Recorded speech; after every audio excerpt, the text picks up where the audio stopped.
अस्सलाम वालेकुम नाज़रीन। ड्रामा से कभी मैं कभी तुम में मुस्तफ़ा और शर्जीना की केमिस्ट्री तो इस तरह से दिखाई गई कि आज की किस्त में ऐसे लगा जैसे कोई ड्रामा नहीं बल्कि हकीकत ही देख रहे हों। मंगल बाजार से बर्तन खरीदना, ग्रोसरी करना और फिर जिस तरह से शर्जीना कंप्रोमाइज कर रही है मुस्तफ़ा के साथ, ना सिर्फ कंप्रोमाइज बल्कि वो हंसी खुशी रह रही है कि ये वक्त भी कट ही जाएगा। मुस्तफ़ा जो कि अपनी सारी जिम्मेदारियों को अच्छे से निभा रहा है, या फिर चूल्हा सेट करना हो, प्लम्बर का काम देखना हो, या फिर घर में और चीजों की मेंटेनेंस करनी हो, सब कुछ यही मुस्तफ़ा ही देख रहा है। क्योंकि जब से वो शर्जीना को ऑफिस छोड़कर आया है, पीछे से सारा घर यही मुस्तफ़ा ही देख रहा है। शर्जीना वापिस आए तो ये सब देखकर काफी खुश होती है।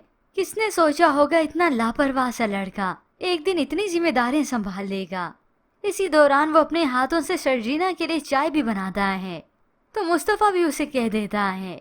और किसने ये सोचा होगा जिस लड़की को इतना सफाई का खप्त हो वो इतने मैले और गंदे अपार्टमेंट में रहेगी। ये सुनकर तो शर्जीना भी मुस्कुरा देती है।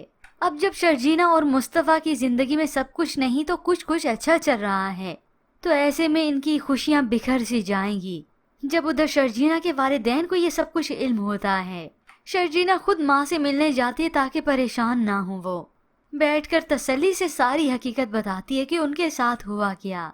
माँ तो समझ गई, ये रुबाब तुम्हारे ससुराल आई ही इसी मकसद के लिए थी कि वो मुस्तफ़ा और तुम्हें घर से निकलवा दे।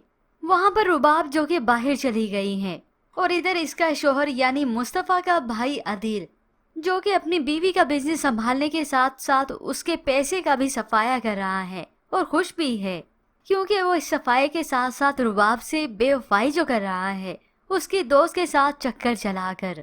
फिर एक दिन यूं ही मुस्तफ़ा के पास शायद उसके वालिद की ही कॉल आ जाती है, क्योंकि वालिद तो अपने बेटे के लिए बहुत परेशान हैं। एक बोझ सा है उनके दिल पर। शर्जीना मुस्तफ़ा को बुलाती है, उसे फोन देती है। ये देखकर तो मुस्तफ़ा गुस्से में ही आ जाता है। अब जो मेरा रिश्ता है ना वो सिर्फ शर्जीना तुम हो, मुझे अब किसी की जरूरत नहीं है। फिर यूं ही कुछ वक्त बीतने के बाद बिल आखिर शर्जीना के वालिदैन इस अपार्टमेंट में आ ही जाते हैं। इसका इलाका देखकर तो उन्हें बहुत ज्यादा दुख होता है, और फिर जब ऊपर आए ये सब कुछ देखा वो तो हैरान और परेशान हो जाते हैं। माँ बाप के कलेजे में जैसे हाथ ही जा पड़ा। वालिद तो शर्जीना को कह देते हैं ये इलाका तो गंदगी का ढेर है। मुस्तफ़ा भी ये सुन रहा है, शर्जीना को यही मशवरा देता है और उसके वालिदैन को भी। अंकल आप सही कह रहे हैं, मुझे लगता है आप शर्जीना को ले जाएं। जब मैं उसके काबिल हो जाऊंगा कुछ बनाने के लिए तो मैं ले जाऊंगा।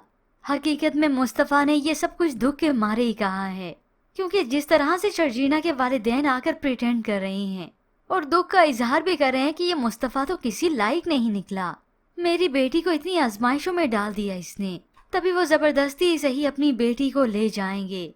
अब ये तो शर्जीना के दिल को मालूम है कि ये सब कुछ मुस्तफ़ा से सुनकर उसे कितना दुख होता है, कि वो जैसे हालात में भी है मुस्तफ़ा के साथ खुश है। आखिर जैसे कैसे करके गुजारा चल रहा है, और इस सब की वजह से अब मुस्तफ़ा का बहुत दिल दुख चुका है। और अब इस सब के बाद तो वो अज़म कर लेगा कि वो अमीर आदमी बन के ही दिखाएगा, क्योंकि हर किसी को यहाँ पर पैसा पैसा ही चाहिए। बेशक शर्जीना ने उससे कोई डिमांड नहीं की, मगर अब जिस तरह से शर्जीना के वालिदैन उसे ट्रीट करेंगे, यह रवैया देखकर मुस्तफ़ा तो और भी दिल हार जाएगा। ऐसे में व्यूअर्स आपको क्या लगता है, क्या शर्जीना के वालिदैन जबरदस्ती अपनी बेटी को यहाँ से ले जाएंगे या शर्जीना जाने से ही इनकार कर देगी? इसके मुतालिक हमें अपनी कीमती राय का इजहार जरूर कीजिएगा। मजीद ड्रामाज रिव्यूज के लिए आप देखते रहिए उर्दू टीवी।